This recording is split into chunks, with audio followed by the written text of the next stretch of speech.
हम जब कभी परेशानी से गुजर रहे होते हैं ना, तो हम सोचते हैं कि भाई हमारा भाग्य खराब है और हम तो कर्म बहुत अच्छे कर रहे हैं। हमने पिछले जन्म में कुछ ऐसे पाप करे होंगे जो हमारे काम रुक रहे हैं। कुछ इस तरीके के विचार हमारे दिमाग में आ रहे होते हैं।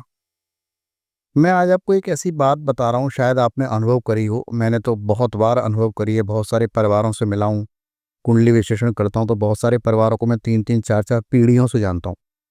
वो क्या करते आ रहे हैं, कैसे कर रहे हैं, सारी चीज़ों को मैं एनालाइज करता हूँ।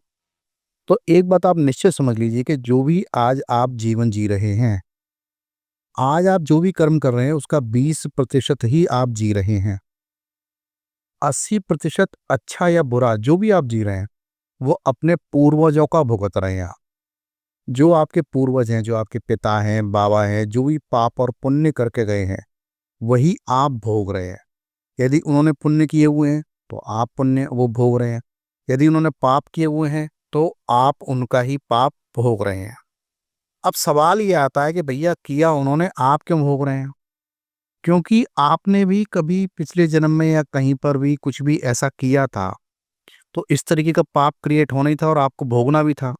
और ऊपर वाले को तो बैलेंस बिल्कुल बराबर करके रखना है। तो उन्होंने कहा ये बात ठीक है भाई, इस आदमी को यहाँ पर पैदा कर देते हैं, यहाँ जन्म दे देते हैं, तो यहाँ पर इसको ये पुण्य मिल जाएगा, यहाँ पर इसको ये पाप मिल जाएगा, इसका अकाउंट क्लियर हो जाएगा, बात आगे बढ़ेगी।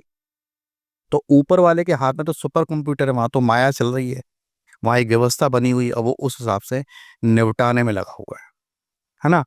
अब देखिए, यहाँ पर मैं आपको एक कहानी भी सुनाने चाहूँगा जो एक्चुअल में ये अब जो व्यक्ति है, जो कुंडली लेके आया था, इसकी उम्र तो अब इस समय 35 साल के आसपास हो गई है। इसके पिताजी की कहानी है और इसके पिताजी की जब शादी हुई थी, तब उसकी बड़ी बहन ने इनको कुछ गहने दिए थे। कि भाई तुम शादी में चढ़ा दो। इनके पास थे नहीं दिखाने के लिए, और 2-3 साल तुम्हारी बीवी पहनेगी, कोई बात नहीं, मैं नहीं बताऊंगी, तुम्हारी इज्जत बच जाएगी, तुम्हारी शादी हो जाएगी। और भी कुछ रुपया वगैरह भी दिया था।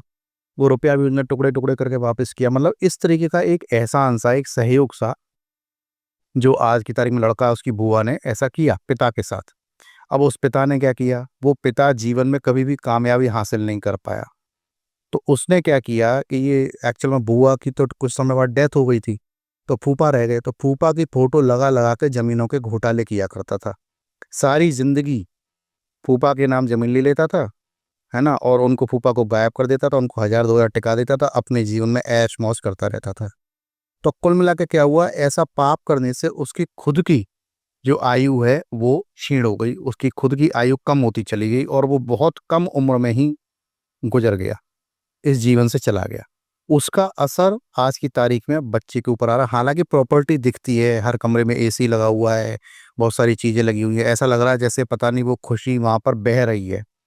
लेकिन अंदरूनी तौर पर जो खोखलापन है, जो समाज का जो नंगापन जो उसको देखना पड़ रहा है उस लड़के को, वो बयान नहीं किया जा सकता, है ना। उसको कोई रास्ता ही नजर नहीं आ रहा है। अब मैं उसका प्रभाव एक बता रहा हूँ आपको कि उसके कुंडली में अष्टम भाव में राहु बैठे हुए हैं।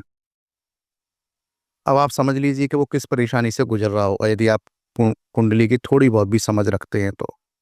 अच्छा, अब जो बहनोई साहब थे जो फोटो खिंचवा खिंचवा के फ्रॉड कर रहे थे, उनके भी बच्चे हैं। अब क्योंकि उन्होंने भी किसी पाप में सहयोग दिया ना, तो जब उन्होंने भी किसी पाप में सहयोग दिया, वो भी बड़े पूजा पाठ वाले आदमी और जी और वो इतनी कहानियां, लेकिन हुआ क्या कि उनके बच्चे आज तक सेटल ही नहीं हो पाए। उनके पाप कर्म के कारण को वो बच्चे हैं वो आज भी भुगत रहे हैं। उनकी बुद्धि स्थिर नहीं हो पाई बच्चों की। बच्चों में आपस में ही तनाव व्याप्त हो गया। कहीं पर भी समाज में दिखाने लायक स्थिति नहीं है, कहीं पर भी वो खड़े होने की स्थिति में नहीं है। जितनी बच्चे हैं, सब कर्ज से इधर से उधर जूझ रहे हैं, चल रहे हैं।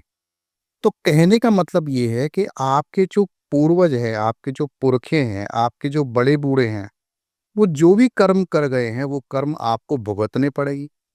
अब वो फूफा है, वो जिंदा सिर्फ इस वजह से, मैं जो समझता हूँ कि भैया उन्होंने पूजा पाठ इतनी कर डाली है, इतने व्रत कर डाले, इतने दान पुण्य कर डाले हैं, तो उनकी आयु में तो कोई कमी नहीं आई।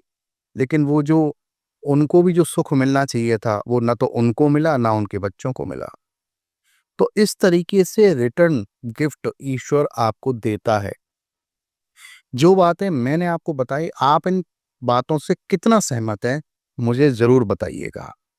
और इस चैनल को जरूर सब्सक्राइब कीजिएगा और आप क्या मुझसे जानना चाहते हैं कमेंट में ज़रूर लिखिए, मैं बताने का प्रयास करूँगा। तब तक के लिए नमस्कार।